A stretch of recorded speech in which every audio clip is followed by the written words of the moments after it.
honor your father and mother. We hear this word, honor your father and mother, a lot in the Bible.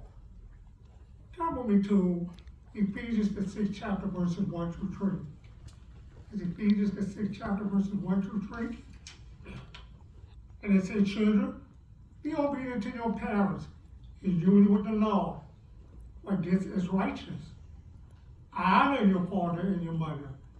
It's the first commandment with a promise, and it may go well with you, and you may remain a long time on the earth. Now, how can we honor our father and mother? Let's go with a few little things. First, let's appreciate them.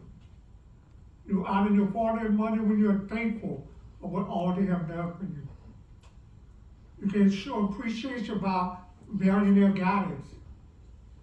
The Bible encourages us to view our parents as glory, as being proud of them. Now, some parents may not know a lot about computers, some stuff that was taught in school, but they do know a lot about life and how to deal with life problems. Another way we can do it is accept their authority. If you honor your father and mother, you recognize that Jehovah gave them that authority.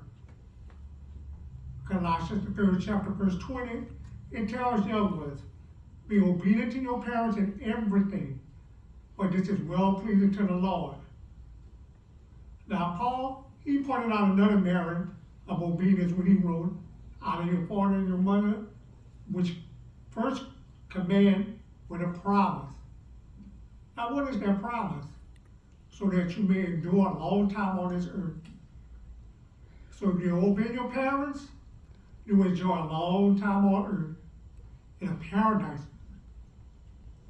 Now, most importantly, when you obey your parents, you know who you obey? You obey Jehovah. And Jehovah will reward you in a great way. Now, even young Jesus, when he was here on earth, he was in the temples and he was with all these preachers. But when he got home, you know what he did? He honored and respected and obeyed his earthly parents. So I know we want to be like Jesus. Now, another aspect is to treat them with respect. It often involves what you say and how you say it. Even some children might figure it might be hard to deal with my parents because they just don't understand. But you still must deal with them with respect. Let's read Proverbs, the 1st chapter, verse 8 and 9. And it says, listen, my son, to the discipline of your father, and do not forsake the instruction of your mother. They are an attractive wreath on your head and a fine ornament. So we see here, when you honor your father and mother, it's like putting a wreath on your head, putting a nice big gold chain on you. And I know a lot of our youngsters, y'all like to look good. I'm looking at you now in the audience with y'all nice clothes. Well, that's how, when you honor your father and mother, that's how it feels. And Jehovah's looking at it. He's looking at that wreath. He's looking how you look, and that's all about honoring your father and mother. Now, when you obey your father and mother, you also make them happy, and your relationship will grow closer. Alexandra, he's a young person from Belgium. He said when he started to obey his parents, their relationship changed.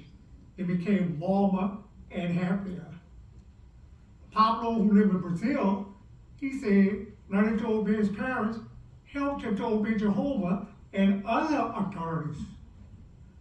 Lizzie from Brazil, she said, I see obeying my parents not as a straitjacket, but as a seatbelt that can save my life.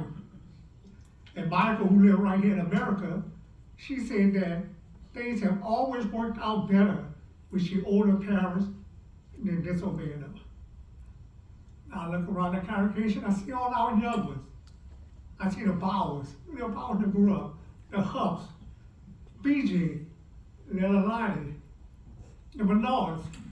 Now, if I forgot some of your names, I'm sorry, I'm having a little Scott moment up here. But our kids, y'all great, y'all wonderful. We see that y'all obeying your parents and y'all prospering. And Jehovah's looking down, and y'all will get that everlasting life, that promise that Jehovah gave